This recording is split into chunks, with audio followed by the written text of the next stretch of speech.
अगर कमजोर दिल के हो तो वीडियो अभी छोड़ दो, क्योंकि आज हम बात करने वाले हैं इविल डेड हिस्ट्री के सबसे खूंखार और डरावने शैतान के बारे में। एक जली हुई लाश जिंदा होकर अपने ही परिवार को सबके सामने एक एक करके मारने लगता है। ये है इविल डेड बर्न का वो कहानी जो तुम्हारे नींद उड़ा देगा। कहानी शुरू होती है एक पुराने अंधेरे स्टडी रूम से, जहां जोसेफ अपने नाना बेंजामिन की पुराने रिकॉर्डिंग सुनते हुए उनके रिसर्च डायरी के पन्ने पलट रहा होता है। टेप रिकॉर्डर से आवाज आती है जिसमें बेंजामिन बताता है कि वो कोई आम हिस्ट्रियन नहीं बल्कि सर्कल ऑफ वेज मैन का सदस्य था और हजारों साल पहले बोले गए कुछ शैतानी शब्दों ने नरक का दरवाजा खोल दिए थे, जिसे केदारियन डीमन ने इस दुनिया में आकर इंसानों को डेडिस बनाकर एक ही माइंड से जोड़ देते हैं। ये एक दुष्ट अलौकिक शक्तियां आत्मा है जो नेक्रोनॉमिकन के मंत्र पढ़ने से जागती है। ये लोगों के शरीर पर कब्जा करती है और उन्हें भयानक जम्बी में बदल देती है। बेंजामिन आगे बताता है कि उसने इन शैतानों को हमेशा के लिए खत्म करने वाला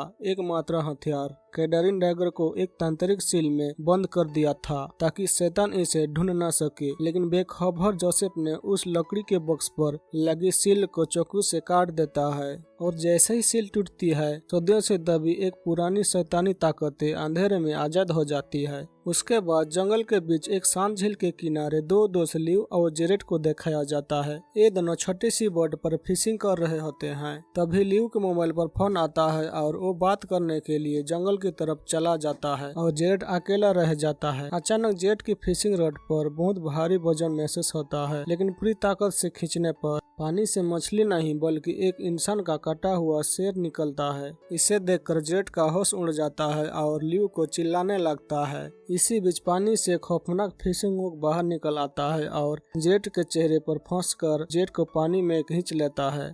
लिव चिल्ला कर आता है तो जेरेट पानी में मदद मांग रहा होता है। जब लिव बोट पर बचाने को जाता है तो वो शैतान जेरेट का आधा शरीर फाड़ कर मार देती है। जेरेट का आधा कटा जिस्म देखकर लिव उल्टी करने लगता है। तभी वो शैतान लिव को पानी में दिखाई देता है और अगले ही पल बोट को उल्टा देती है, जिससे लिव पानी में गिर जाता है और वो शैतान झील के पानी को किसी तेजाब की तरह उबालने लगता है। लिव किसी तरह तैरकर किनारे तो पहुंच जाता है, लेकिन एक्सीड की वजह से उसका पूरा शरीर पूरी तरह से झुलस कर वहीं दम तोड़ देता है और जेसिका खौफनाक मुस्कान के साथ जंगल छोड़कर तेजी से मेन रोड की तरफ बढ़ जाती है और रोड पर आती तेज कार के सामने जाकर खड़ी हो जाती है। सीन शिफ्ट होता है और एक रेस्टोरेंट का पॉप को देखते हैं जहाँ जोसेफ का जन्मदिन का जश्न चल रहा होता है और उसका बड़ा भाई विल उसे गिफ्ट के रूप में एक बेहद खूबसूरत डिजाइनर पेन देते हैं। पार्टी में विल अपनी पत्नी एलिस, जोसेफ की गर्लफ्रेंड थिया और बाकी लोग मौजूद होते हैं, लेकिन जल्द ही एलिस और विल के बीच की पुरानी कड़वाहट सामने आने लगती है। विल बच्चा चाहता था जबकि एलिस उसकी रोज की टॉर्चर और दुरुपयोग से तंग आकर पेरिस लौटने का मन बना चुकी थी और एलिस और थिया पब से बाहर निकलकर ये दोनों सिगरेट पीने लगते हैं। इधर विल और जोसेफ पब से बाहर निकलकर उनके तरफ आने लगते हैं तो एलिस विल को कहता है तुम एक दिन नरक में सड़ोगी। विल का गुस्सा कंट्रोल से बाहर हो जाता है और एलिस को धक्का देकर कार का मिरर तोड़ देता है और गुस्से में तेजी से कार भगाते हुए सुनसान सड़क पर निकल पड़ता है। गुस्से और नाशे की हालत में विल सुनसान सड़क पर बेहद तेज रफ्तार से गाड़ी दौड़ा रहा होता है। तभी अंधेरे जंगल से निकलकर डेडिस जेसिका सीधा उसकी कार के सामने आकर खड़ी हो जाती है और एक जोरदार टक्कर के साथ कार पलट जाती है और जेसिका का टूटा फूटा शरीर कार में लटका हुआ था। इधर विल को देखते हैं जो घर में फोन करने के लिए मोबाइल निकालता है, लेकिन कार उल्टा होने के कारण मोबाइल नीचे गिर जाता है और जेसिका कहता है मैंने तुम्हें ढूंढ लिया। ये कहते ही उसका सिर नीचे गिर जाता है। विल डर के मारे चिल्लाने लगता है। तभी कार में आग लग जाती है। विल बुरी तरह से फंस जाता है और बचाव के लिए गिड़गिड़ाने लगता है। तभी जेसिका नेक्रोनॉमिकन शैतानी मंत्र गुनगुनाती है जिसे केडारियन डीमन सीधे विल के जिस्म में एंटर कर जाता है। विल का शरीर आग में जल जाता है और विल की मौत से पहले डीमन उसके जरिए बोलता है कि हमें अपने परिवार के पास ले चलो, वो खास हथियार अभी भी उनके पास ही है। कुछ दिन बाद विल के अंतिम संस्कार के लिए पूरा परिवार पुराने शमशान घर में एक गड्ढा होते हैं, जहां विल की माँ सूजन बताता है कि कैसे विल ने हमारे घर को इतने आगे तक ले गया और हम सब खुशी से रह रहे थे। इसके बाद एलिस को पूछते हैं कि क्या तुम तुम्हारे पति के बारे में कुछ कहना चाहते हो, लेकिन एलिस ने मना कर दिया था क्योंकि विल की टॉर्चर से परेशान हो चुका था। इधर जोसेफ और उसकी गर्लफ्रेंड थिया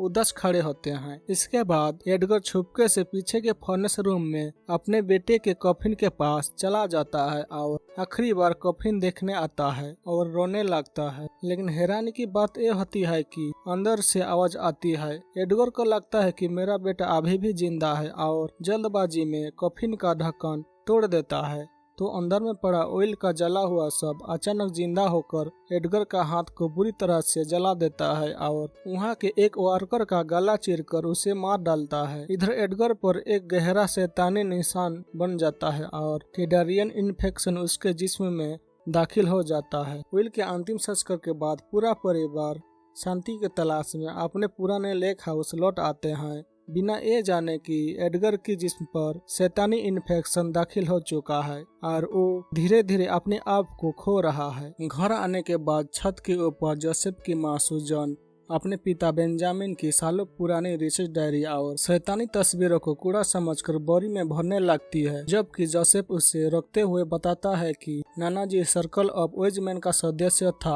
अरे कोई चीजें कोई अफवाह नहीं है। पर सुजन गुस्से में उसे चुप कराकर सब कुछ फेंकने की आदेश देती है। इसी दौरान बेसमेंट के अंधेरे में एडगर को अजीब सी फुसफुसाहट सुनाई देती है जो उसे खुद को नुकसान पहुंचाने पर मजबूर करती है और वो अपने ही हाथ को काटने लगता है। लेकिन ठीक उसी वक्त एलिस वहां पर पहुंचकर उसके हाथ से चाकू छीन लेती है और अनजाने में ही सही लेकिन एक बड़े खौफ को थोड़ी देर के लिए टाल देती है। रात होते ही पूरा परिवार डाइनिंग टेबल पर इकट्ठा होते हैं खाना खाने के लिए, लेकिन अचानक एडगर गुस्से में एलिस पर इल्जाम लगाता है कि उसने विल की वेडिंग रिंग बेच दी है और बहस करता है कि विल जोसेफ और एलिस की वजह से मरा है, जिसे टेबल पर सभी के बीच भारी बहस छिड़ जाती है और एडगर धीरे धीरे अपने आप को खो रहा होता है। एडगर खाना खाने की जगह उल्टी करता है और बिना किसी चेतावनी के एडगर टेबल से एक लोहे का कांटा उठाता है और उसे पूरी ताकत से डॉग मैक्स के गर्दन में घुसाकर उसे बेहद बेरहमी से मार देता है। और जब जोसेफ छुड़ाने को जाता है तो एडगर टेबल से एक बोतल उठाकर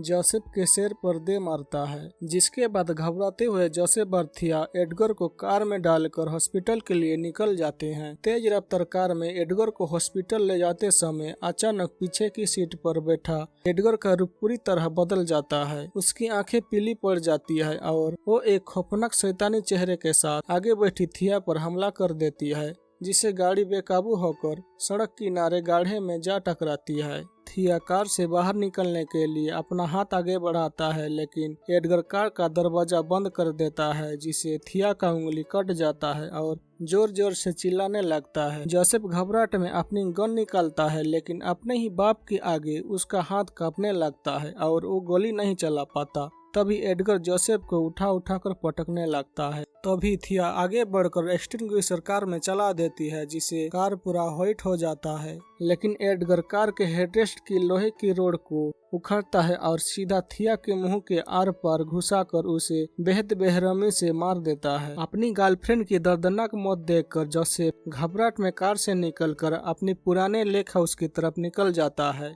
लेक हाउस के अंदर एलिस और सुजन को देखते हैं, जो मरे हुए डॉग मैक्स को जमीन में दफना देते हैं। इसके बाद एलिस घर के अंदर आता है। वहां पर उससे जोसेफ का नाना बेंजामिन के पुराने कागजात और रिसर्च डायरी जमीन में मिलती है। एलिस उन पन्नों को उठाती है जहां उसे 1983 की नोट मिलती है, जिसमें लिखा था कि सर्कल ऑफ वाइज मैन ने डेडिस को हमेशा के लिए खत्म करने के लिए एक पवित्र कैंडारियन डैगर बनाया था, जिसे डीमन से बचाने के लिए सील किया गया था ताकि इस डैगर को डीमन ढूंढ ना सके। लेकिन एलिस अनजाने में डायरी में लिखी नेक्रोनोमिकन के 3 शैतानी मंत्र ऊंचे आवाज में बोल देती है, जिसे कैंडारियन डीमन को पता चल जाता है कि उस डैगर इनके घर में ही है। ठीक उसी पल मरा हुआ डॉग मैक्स अचानक डेडिस बन जाता है और एलिस पर जानलेवा हमला कर देता है। लेकिन एलिस बेजबन से उठाई उसी चाकू से किसी तरह खुद को बचाती है और घर के अंदर भाग जाती है। एलिस घबराहट में घर के अंदर आती है और ठीक उसी वक्त जोसेफ भी हाँफते हुए दरवाजे पर पहुंच जाता है और सबको थिया की मौत के बारे में बताता है, लेकिन कोई कुछ समझ पाता उससे पहले बाहर से कदम की आवाज आती है और दरवाजे खोलने को कहती है। और जब दरवाजे खुलते हैं तो दरवाजे के बाहर थिया खड़ी होती है, जिसके मुंह के अंदर अभी भी वही लोहे का रॉड घुसी हुई होती है और आंखें शैतानी आग से चमक रही होती है। डेडिस थिया अंदर आते ही जलते हुए कोप को उठाता है और सीधा पी जाती है। उसके बाद सूजन और एलिस पर अटैक कर देता है और हैरान कर देने वाली ताकत से सबको दरवाजे पर पटकने लगती है। जोसेफ और एलिस मिलकर किसी तरह थिया को धक्का देकर बेसमेंट के अंदर गिरा देते हैं और भारी ताला लगा देते हैं, लेकिन तभी डेडिस थिया अंदर से जोसेफ की दादी को उसकी कमजोर याददाश्त का फायदा उठाकर भोली बातों से बहलाने लगती है और बेखबर दादी आगे बढ़कर अपने ही हाथों से बेसमेंट का लॉक खोल देती है। बेसमेंट का दरवाजा खोलते ही डेडिस थिया बाहर से एक शैतानी मुस्कान के साथ अंदर आती है और घर में पेट्रोल डालकर आग लगाने की कोशिश करती है। एलिस और जोसेफ उसे रोकने बढ़ते हैं, लेकिन तभी थिया छत से बंदर की तरह कूदकर सीधा एलिस पर टूट पड़ती है और उसे दूर फेंककर जोसेफ पर हमला बोल देती है। थिया जोसेफ को किचन के दिशास्वर में रखी छुरियों पर पटक देती है, जिसे लोहे का चाकू जोसेफ के पीठ पर घुस जाती है और थिया उसे कैडेरियन ड्रैगन का पता उगलवाने के लिए तड़पाने लगती है। इसके बाद थिया दादी तरफ आता है और उसके नकली दांत निकालकर उसके मुंह पर शैतानी थूक लगा देती है, लेकिन ठीक उसी पल एलिस पीछे से आकर दादी की नकली प्रोस्थेटिक टांग से थिया के सर पर जोरदार वार करती है, जिसे थिया सदमे से नीचे गिरती है और जोसेफ पूरी ताकत से उसका सर कुचलकर उसे हमेशा के लिए मार देता है। थिया खत्म होते ही कुछ टाइम बाद दादी भी इन्फेक्टेड होकर हवा में उठने लगती है। दादी जोसेफ की मां सूजन को बहकाकर पास बुलाती है और खिड़की पर खड़े एडगर को अंदर बुलाने को कहता है। एडगर सूजन को भी शैतानी इन्फेक्शन का शिकार बना देता है। उसके बाद सूजन जोसेफ और एलिस के पास जाता है और डैगर कहाँ है पूछती है। तभी एडगर और दादी अंदर आ जाते हैं और एलिस को उठा उठा कर पटक पटक कर मारता है। एडगर जोसेफ को भी पकड़कर दीवारों पर पटकता है और डैगर की जगह मांगने लगता है। तभी एलिस को याद आता है कि डायरी में ऊपर की छत की जिक्र किया गया था। एलिस एक पुरानी रोटरी से उठाती है और ऊपर छत की तरफ बढ़ जाती है, जहां पोसेस हो चुकी दादी उसका पहले से ही इंतजार कर रहा था। दादी एलिस को पीछे से अटैक करता है और एलिस को उठा उठा कर कभी दीवार पर कभी नीचे पटकने लगता है। आखिरी में दादी एक पेन उठाकर एलिस की कान में घुसा देती है। तभी एलिस कांच के टुकड़े से दादी की आंख फाड़ देती है और दादी को व्हील चेयर समेत सीढ़ियों से नीचे फेंक देती है। और जब एलिस कान से पेन निकाल रहा होता है तभी फुली प्रोसेस हो चुकी सूजन एलिस पर फिर से अटैक कर देता है, लेकिन एलिस रोटरी शो से उस पर पलटवार करके मार देती है और छत काट कर ऊपर के रूम में अंदर घुस जाती है। वहाँ भी सेक्रेट रूम में एलिस को दर्जनों खंजर मिलते हैं, जिसे वो उलझ जाती है कि असली कैडेरियन ड्रैगन कौन सा है। तभी पीछे से डेडिस बन चुका जोसेफ आकर उस पर हमला कर देता है। एलिस एक एक करके खंजर से वार करता है, लेकिन कोई असर ही नहीं होता। आखिरकार उसे बेंजामिन की असली कैडेरियन ड्रैगन मिल जाता है और जैसा ही डैगर को जोसेफ के सीने में घुसाती है, जोसेफ का प्रोसेस हो चुकी बॉडी वहीं पर दम तोड़ देती है।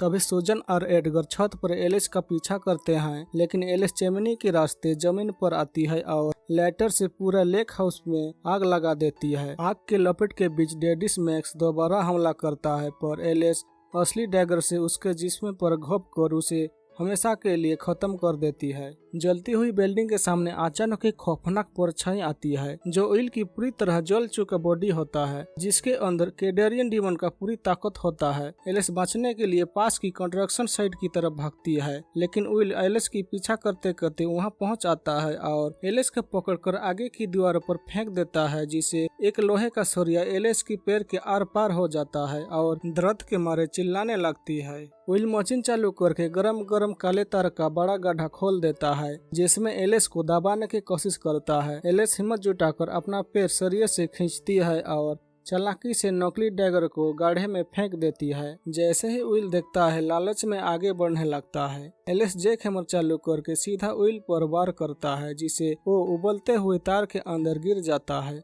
और आखिरी पल में जब विल इमोशनल नाटक करके एलिस के पैर पकड़ता है तो एलिस असली कैडेरियन डैगर उसके सिर में घुसा कर उसका सिर पूरी तरह कुचल देती है। सुबह होते ही पुलिस और एम्बुलेंस कंस्ट्रक्शन साइट पर पहुंच जाती है, जहां पूरी तरह जख्मी एलिस को पहला इलाज किया जाता है। और जब पुलिस ऑफिसर पूछती है कि ये सब किसने की तो एलिस सिर्फ इतना कहती है कि ये सब मेरा एक्स हस्बैंड ने की है, और उसके बाद एक सिगरेट जलाकर पीने लगती है। लेकिन बुराई कभी खत्म नहीं होती, क्योंकि जलती हुई बिल्डिंग से बाँच निकलकर दादी सड़क पर एक अनजान लड़की को खरोंच मार देती है और कैडेरियन डीमन को नया शरीर मिल जाती है। अगले सीन में एक घर के अंदर रखी एली का अस्थियों के पास जब एक छोटी बच्ची आती है तो आईने के अंदर से एली का खौफनाक शैतानी निकलकर बच्चे पर हमला कर देती है और उस बच्ची को पूरी तरह कुचल कर मार देती है। कैडेरियन डीमन ये साबित करना चाहता है कि जब तक उसके पास कैडेरियन डैगर उसके पास नहीं आ जाता तब तक ये शैतानी कभी शांत नहीं होंगे।